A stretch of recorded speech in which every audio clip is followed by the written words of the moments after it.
Hello दोस्तों, चलते हैं अतरंगी सफ़र पर। ये इस ड्रामे का पार्ट 2 है। मिंट मदद कर रहा होता है बेबी की, तब उधर से साइकिल पर नॉक की एंट्री होती है। तो वो देखती है और ऐसा वैसा सोचने लग जाती है और मिंट से कहती है, क्या बात है मिंट, मुझे नहीं पता था तुम्हारे ऐसे भी कोई शौक हैं। जिस पर मिंट उसे ज़्यादा उल्टा सोचने को मना करता है। जिस पर नॉक टीज करते हुए कहती है, पर यहाँ विलेज में ऐसे खुल्लम खुल्ला अच्छा नहीं लगता है, कोई देखेगा तो क्या सोचेगा। जिस पर मिंट नॉक से कहता है, तुमसे कहा ना, जैसा तुम सोच रही हो वैसा कुछ नहीं है, और तुम आज जल्दी में कहाँ जा रही हो। वैसे नॉक, मैं बस बेबी की मदद कर रहा हूँ, उसके बाल फंस गए हैं वायर्स में। मैं ये सुनकर नॉक लाइक, अच्छा बाल ही फंसे हैं ना, और कुछ तो नहीं, और ये कहकर वहाँ से निकल जाती है। उसके बाद बेबी के बाल तो निकल जाते हैं, पर वहाँ बेबी की ड्रेस फट जाती है और उसे चोट भी लग जाती है। ये देख बेबी टेंशन में आ जाती है। तब मिंट बोलता है, तुम कितनी मुसीबत लेके घूमती हो। बेबी चिढ़ते हुए बोलती है, बस करो तुम, कब से सुनाए जा रहे हो, तुम शांत हो जाओ। मुझे ये समझ नहीं आ रहा कि अब मैं घर कैसे जाऊंगी। अब आप लोग बताइए, क्या आप लोगों के साथ भी कभी ऐसा होता है कि मतलब एक मुसीबत से निकले नहीं है और दूसरी मुसीबत इंतजार कर रही है आपका। अच्छा ये बताओ कि कहीं मुझे चोट कुछ ज़्यादा तो नहीं लगी है। जिस पर मिंट कहता है कि मुझे नहीं लगता कि तुम्हें चोट की ज़्यादा फिक्र करनी चाहिए, क्योंकि अगर तुम्हें फिक्र करनी है तो तुम्हें अपनी ड्रेस की करनी चाहिए जो फट चुकी है। जो सुनकर बेबी को और टेंशन हो जाती है और वो मिंट से पूछती है, क्या मेरी ड्रेस ज़्यादा फट गई है। जिस पर मिंट बेबी को रिप्लाई देता है कि नहीं नहीं, तुम्हारी ड्रेस ज़्यादा नहीं फटी है, बस तुम्हारी ब्रा विजिबल हो रही है। जो सुनकर बेबी तो भड़क जाती है कि क्या कहा तुमने, और तुमने देखा भी क्यों, ये वो। तो ये सुन हैंडसम बॉय मिंट कहता है, अरे तुम ही ने तो मुझे देखने को कहा था और अब तुम खुद ही कह रही हो। चलो चुप हो जाओ, जाओ मैं तुम्हें अपना शर्ट देता हूँ। वो शर्ट उतार के देता है, पर बेबी का ध्यान तो इसके बाद सिर्फ और सिर्फ उसकी बॉडी पर होता है। जिसे देखकर मिंट और मुंह बनाने लग जाता है और सीधा शर्ट उतार के उसके मुंह पर फेंकता है। बेबी को बोलता है कि इसे पहनकर तुम जा सकती हो। बेबी का ध्यान तो अब भी उसकी हॉट सी बॉडी पर ही था, जहां मिंट ने बी फॉरएवर का टैटू करवा रखा था। जो देख बेबी सोचती है, ये इसने मेरे लिए तो नहीं करवाया ना, और क्या ये अब भी मुझसे प्यार करता है। ये सोचते सोचते वहां पर फार्म में पानी का फुवारा चालू हो जाता है, जहाँ ये दोनों फिर से एक दूसरे के क्लोज आ जाते हैं और एक क्यूट सा मोमेंट क्रिएट हो जाता है। जिसके बाद ये दोनों एक दूसरे की आंखों में ही खो जाते हैं। जहाँ मिंट बोलता है, मुझे पता है मैं बहुत हैंडसम हूँ, अब दूर होने का क्या लोगी। ये सुन बेबी लाइक, क्या बोल रहे हो, कुछ भी। और तुमने कौन सी ये जड़ी बूटी खिला के रखी है मेरी ग्रैंडमा को, जब देखो तो बस तुम्हारी ही गुणगान गाई जाती है, तुम्हें बहुत पसंद करती हैं वे। फिर बेबी मिंट को थैंक यू बोलती है। उस पर मिंट भी, हाँ ठीक है, ग्रैंडमा को भी थैंक यू बोलना मेरी तरफ से इस कोकोनट मिल्क के लिए। और कहता है कि अगर टाइम मिले तो प्लीज़ एक बार मेरी मॉम से भी मिल लेना, वो तुम्हें बहुत याद करती हैं। जो सुनकर बेबी सोचने लगती है कि भला मिंट क्यों चाहता है कि मैं उसकी माँ से मिलूं। ज़रूर ये अभी तक मुझसे प्यार करता होगा, आखिरकार मैं हूँ ही इतनी सुंदर। और बेबी बोलती है, मैं घर जा रही हूँ, मुझे कपड़े भी चेंज करने हैं, और अगर टाइम मिलेगा तो ज़रूर मिलने आऊँगी। मिंट कहता है कि ठीक है, हाँ लेकिन इस बार गेट से जाना, वरना तुम फिर कोई और मुसीबत बुला लोगी। अब हर बार तो मैं तुम्हें बचाने नहीं आ सकता ना। जिस पर बेबी कहती है कि तुम्हें बुलाने वाला कौन है, वैसे क्या तुम मुझे छोड़ने नहीं आओगे, मतलब इतनी गर्मी है और घर बहुत दूर है मेरा। तो मिंट कहता है, ना ना ना, ये तो तुम्हें आने के टाइम सोचना चाहिए था ना, अब जैसे आई थी वैसी ही चली जाओ। जिस पर बेबी वहां से चली जाती है और गेट तक पहुंच कर सोचती है, मिंट बहुत बदल गया है, मुझसे कितना रूडली बात कर रहा था।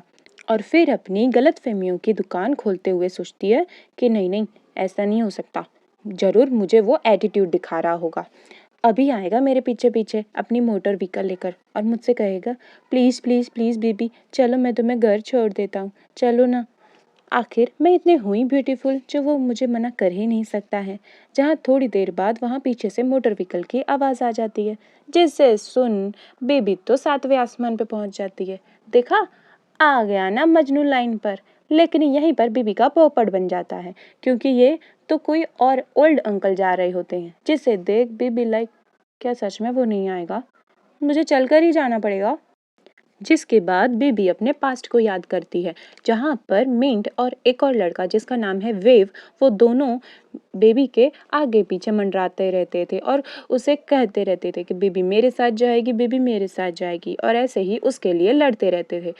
और उसे अपने साथ मिंट के बिताए हुए सभी लम्हे याद आने लग जाते हैं, जिस वजह से वो सैड हो जाती है और कहती है मिंट देख लूंगी मैं तुम्हें, और वहां से घर को पैदल निकल जाती है।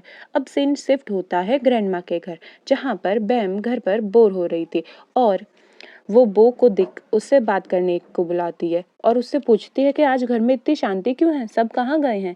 जिस पर बो बताता है कि ग्रैंडमा टेम्पल गई हैं और बेबी मिंट के फार्म गई हैं। जो सुनकर बैम कहती है अच्छा ठीक है, मुझे ज़्यादा कुछ नहीं जानना है अब तुम कहाँ जा रहे थे ये बताओ। जिस पर बो बताता है कि मैं फार्म पर जा रहा हूँ काम करने को। जिसके बाद बैम कहती है कि तुम ऐसे जाओगे आज, मैं तुम्हारा लुक चेंज करती हूँ, रुको।